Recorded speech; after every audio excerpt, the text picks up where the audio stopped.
Hello and welcome. I'm Megha Sharma. You're watching NewsX World and this is the World Report. Let's take a look at the top stories of the hour. Russian President Vladimir Putin has warned that any Western troops deployed to Ukraine would be considered legitimate targets by Moscow. Putin's warning comes after the French President Emmanuel Macron said 26 countries had pledged to provide post-war security guarantees to Ukraine.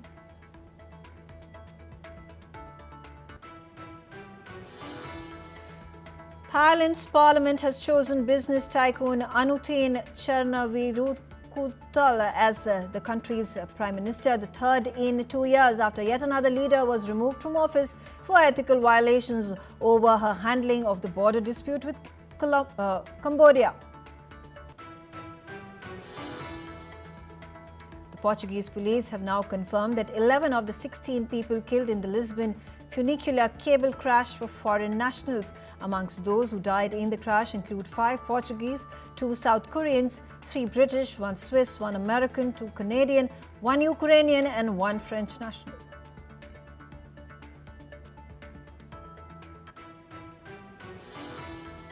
UK Deputy Prime Minister Angela Rayner has now resigned from her position. The Housing Minister and Deputy Leader of the Labour Party. She expressed regret for not seeking additional specialist tax advice which contributed to her decision. Prime Minister Keir Starmer said that she made the right decision and will remain a major figure in the party.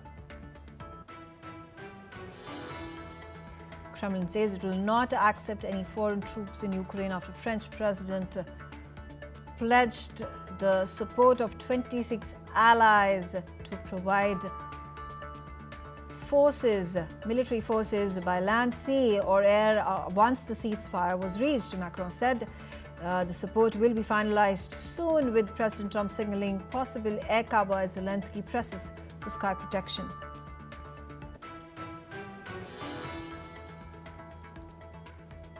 China says it strongly opposes any move to impose economic pressure after Donald Trump urges Europe to target Beijing over the war in Ukraine. Foreign Ministry spokesperson of China has warned against dragging China into the matter. The Israeli military has announced it has struck a high-rise building in Gaza on Friday, targeting facilities used by Hamas. The army said that the building contained infrastructure used to plan and carry out attacks against the Israeli troops. The strike comes as Israel prepares to take control of Gaza's urban areas. U.S. Secretary of State Marco Rubio says United States will blow up foreign crime groups if necessary, as he announces Ecuador's Los Lobos and Los Choneros will be labeled foreign terrorist organizations. His warning comes days after a U.S. strike killed 11 people on a Venezuelan vessel in the Caribbean, while 2 Venezuelan aircraft later flew close to a U.S. Navy ship. The big story of the hour, the UK Deputy Prime Minister Angela Rayner has resigned from her post as Deputy Prime Minister, Housing Minister and Deputy Leader of the Labour Party. In a letter to the Prime Minister Keir Starmer, Rayner said that she deeply regretted not seeking additional specialist tax advice, a decision that led to her resignation.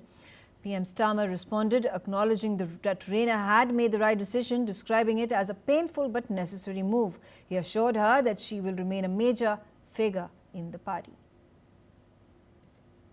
According to local media reports, Russia has raised US President Donald Trump for his constructive efforts to resolve the Ukraine crisis, while accusing European countries of trying to prolong the conflict. Kremlin spokesperson Dmitry Peskov made the remarks during the Eastern Economic Forum in Vladivostok. Peskov said that the US president is supporting the Ukraine settlement process, contrasting it with what he described as a blatant attempt by Europe to provoke a continuation of war. The details revealed by the Russian local media come as a stark contrast, as US President Donald Trump has taken a dig at the Russian president, stating both he and Indian Prime Minister Narendra Modi have fallen prey to the deepest, darkest China. Ross Feingold on the telecast with me. Ross, let's hear it from you with regards to this back and forth that happens between Russia and United States of America, particularly hopes at this point of time being expressed by Kremlin and the Russian Foreign Ministry that they are open to economic cooperation between Russia and United States after the Alaska summit with regards to a number of reports that had come in back in the day a few weeks ago during the Alaska summit that the Trump administration perhaps was looking to cooperate economically and have trade relations with Russia. Well, one of the things that Russia, wants most out of any kind of ceasefire or a long-term peace agreement, in addition to maintaining the territory in Ukraine that it currently occupies, is a reduction in sanctions that were imposed by the United States and/or by the European Union, as well as some other countries around the world. So that part hasn't gotten as much attention as the discussion about territory and peacekeeping force on the ground, whether Europe will put troops on the ground, whether the United States would participate in some kind of air cover or no-fly zone. But certainly something that Russia wants very much out of this process is a return to normal business relations with the countries around the world that have stepped away and imposed sanctions on doing business with Russia. Now, the Europeans are probably not going to be so quick to do that, but certainly there's a potential for the United States to do that. And the Russians know that, and that's why they're increasingly talking about doing business again with the United States. They think it appeals to Trump's instinct to focus on business and not so much on politics and other issues like democracy or human rights. So it's a smart move by the Russians to be talking about it. Whether or not it'll help reach a deal, that remains to be seen. Right, absolutely. With regards to the security guarantees, and Putin today has said that why is there a need for the deployment of Western troops when if and when there is going to be a ceasefire, a peace deal that is going to be signed between both the countries? Frankly, Ukraine and the Europeans don't trust the Russians to uphold any deal that the Russians made. I mean, at the end of the Soviet Union, when Ukraine and Russia went their separate ways, Russia recognized the international border and the territorial integrity of Ukraine. They signed agreements about this topic. And then fast forward to 2014, and Russia backed an invasion of eastern Ukraine, and it invaded Crimea. And then in 2022, they invaded again. So it's understandable that Ukraine and the Europeans don't trust Russia, and they say there needs to be some kind of force. People like to call it a tripwire that would prevent the Russians from advancing further into Ukraine. Now, Russia constantly says they're against this, but this is a negotiation. And frankly, if Russia, and it's a big if they are serious about a ceasefire or a long-term peace agreement, this does look like one of the things that they're going to have to give way on, and they're going to have to agree that Ukraine could have European troops on the ground. Ross, stay on with me. Let's take a look at more updates regarding the Ukraine-Russia war. The Ukrainian President Volodymyr Zelensky has said that thousands of Western troops could be deployed as part of security guarantees in a potential peace deal to end the war with Russia. Speaking at a press conference with the European Council President Antonio Costa in western Ukraine, Zelensky said that the number would definitely not be in single digits, but it is still too early to discuss the specifics. Zelensky also announced that the European and the US officials have agreed to meet in the coming days to coordinate sanctions against Russia amidst ongoing efforts to find a path toward peace. Ross, stay also on with me. Let's understand.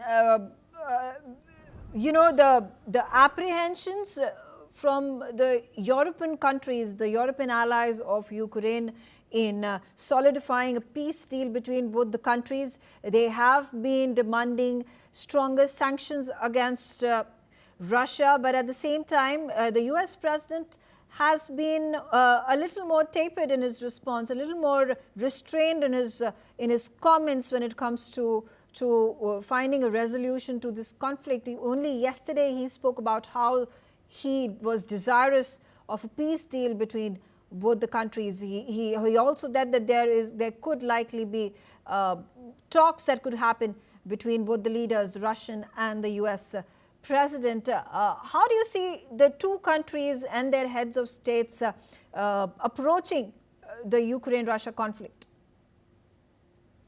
there's been lots of talk about a bilateral meeting between Putin and Zelensky, or possibly a trilateral with the involvement of President Trump as well. That's been going on for quite a period of time, for many weeks before the Alaska meeting, such as when Ukraine and Russian negotiators met in the weeks before that, and ultimately only made very limited progress with regard to prisoner exchange. So this is not a new talking point. It's not a new talking point for President Trump. He's mentioned this before as well. So the possibility is there, although there's doubts certainly from the Ukrainian side. Again, they don't trust the Russians. And the Russians, they don't look at Zelensky as a legitimate leader, which frankly is a bit of a ridiculous position to take, because he's the duly elected leader of Ukraine. The martial law that has been imposed has prevented what would have been a presidential election in 2024. But Zelensky is still the president. And this is one of those things that Russia ultimately, if they're serious about a ceasefire or a peace agreement, they know they have to negotiate with Zelensky, unless Zelensky were to resign, which is not a likely possibility, but it's not impossible either. So are the two sides ultimately going to meet? I would say it's highly likely, but a lot of it depends on how much President Trump pushes both sides to do that. Right, absolutely. Ross, thank you very much for joining me on the telecast and sharing your analysis on this developing story.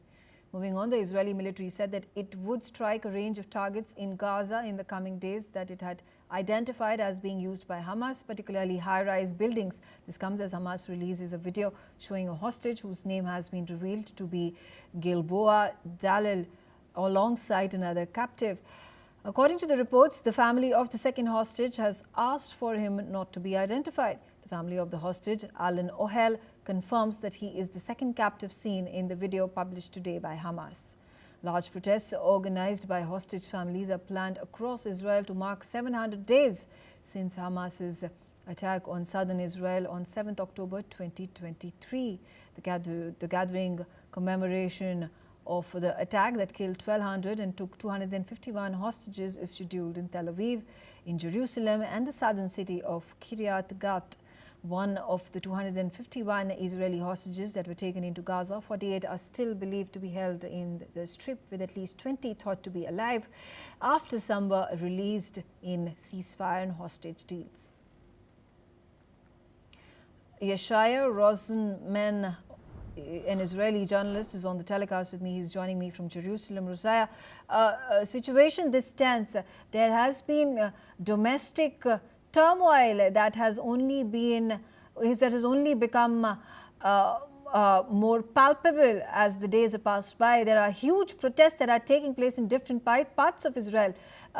Is this putting immense pressure on the Netanyahu government to strike a hostage deal with Hamas?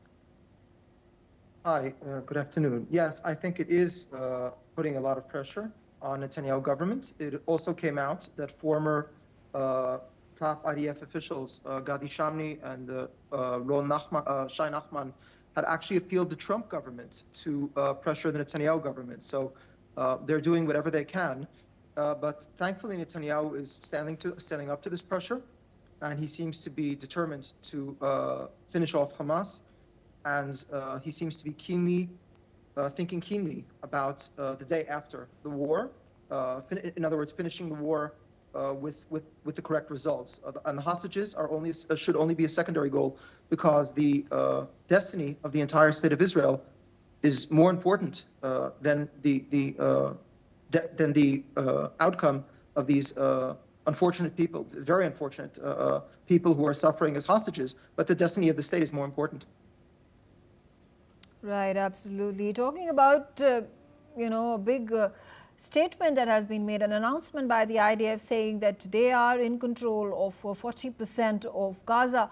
What is going to be the key outcome, particularly about, the U.S. intervention? There have been meetings between Steve Witkoff and the Qatari delegation about a hostage deal that can be negotiated between both parties.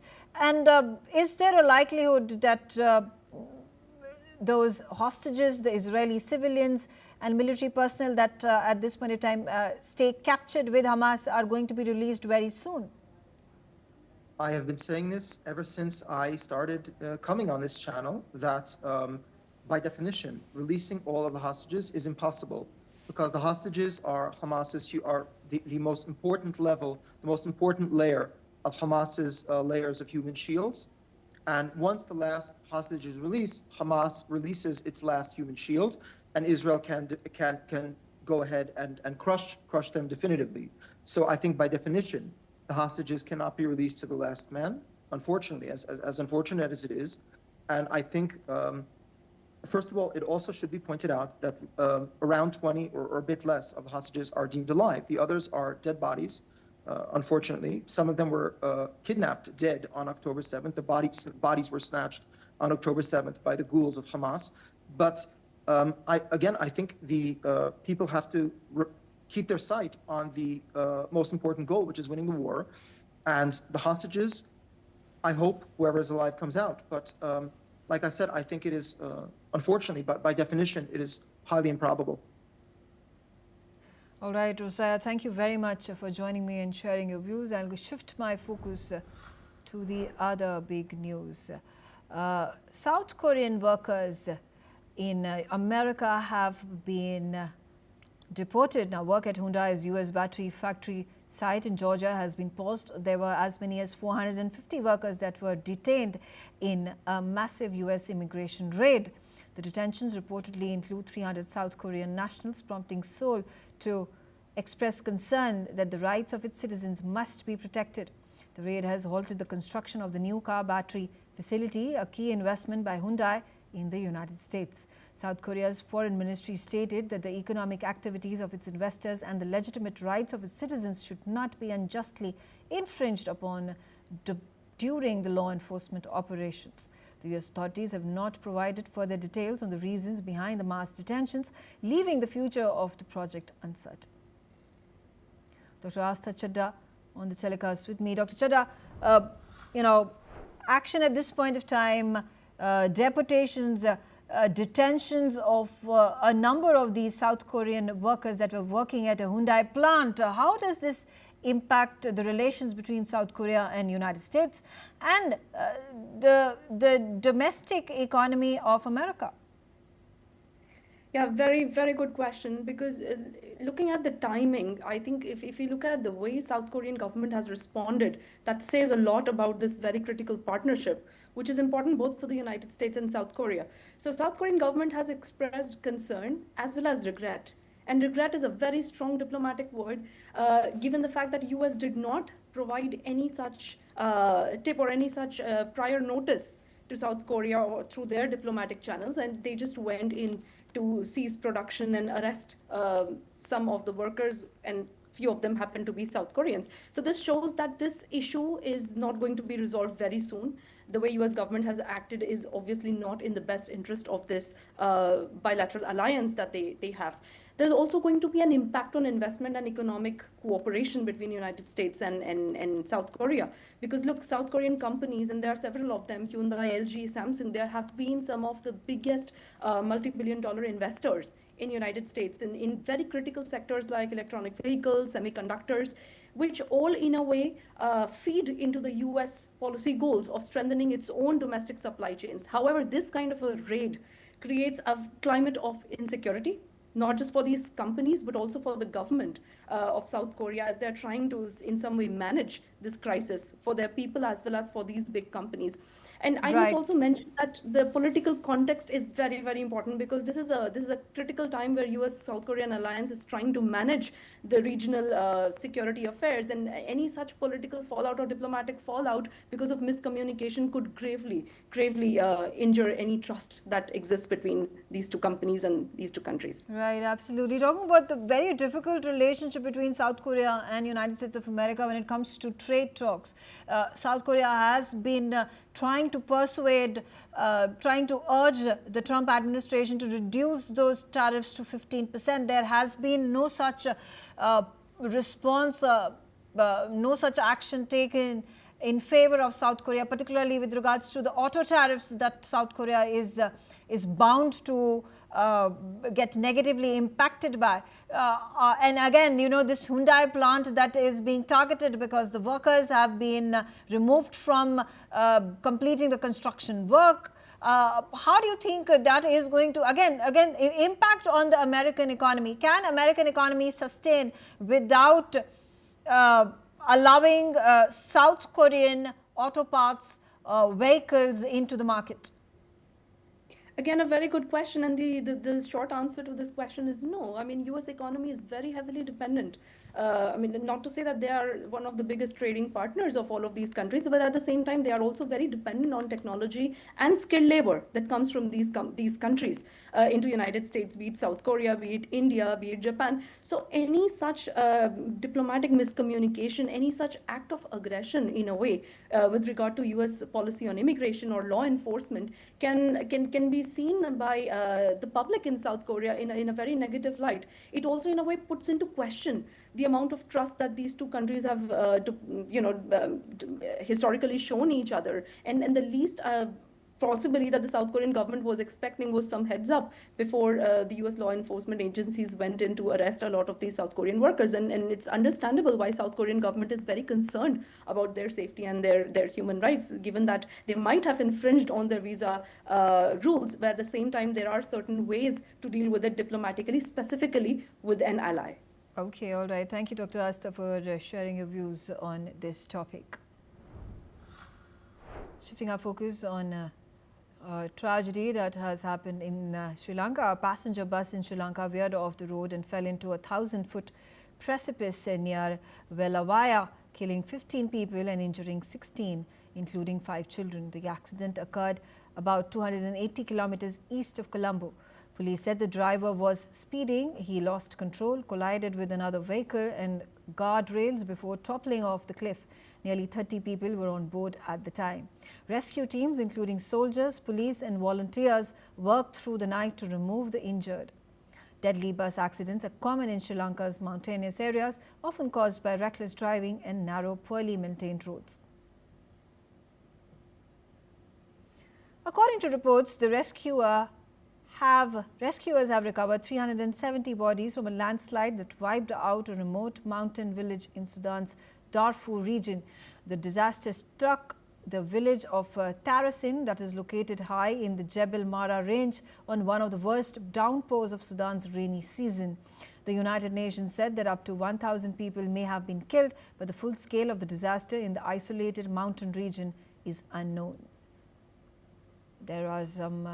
There is a reaction from the local community leader. Let's hear what he had to say. الرحمة والمغفرة لشهداء هذه الحادثة المؤلمة. ما نقول إلا ما يرضي الله. صح حقيقة بعد ما وقعت الحادث يوندا حصلنا على 375 جثة وسترناهم. أما الباقي يوندا تحت الصخور ما قدرنا على أصلا نتحصل عليهم الجزء يوندا الوادي شالوا. والحمد لله الأخوة في غرف طوارئ دارومو ونورنيا وديرة يعني ما قلونا، ساعدونا في كل النواحي حتى ما حصلنا في الجثث وسترناهم. شرطاوي إبراهيم سليمان، حسب الله سليمان، شرطاوية دارومو، وندعو المنظمات الإقليمية والدولية وكل الأهل يعني في الداخل وفي الخارج نعزيهم، وما نقول إلا ما يرضي الله. إنا لله وإنا إليه راجعون. السلام عليكم ورحمة الله. طيب. Aid workers are using donkeys deliver first humanitarian supplies to the survivors of the landslide, killing hundreds in the remote western Darfur village. Visuals on your screens of the devastation that has been caused due to the floods, which is an aftermath of the heavy rainfall that has been experienced by this region in Sudan. All right, on that note, I slip into a short break. Thanks for watching NewsX World.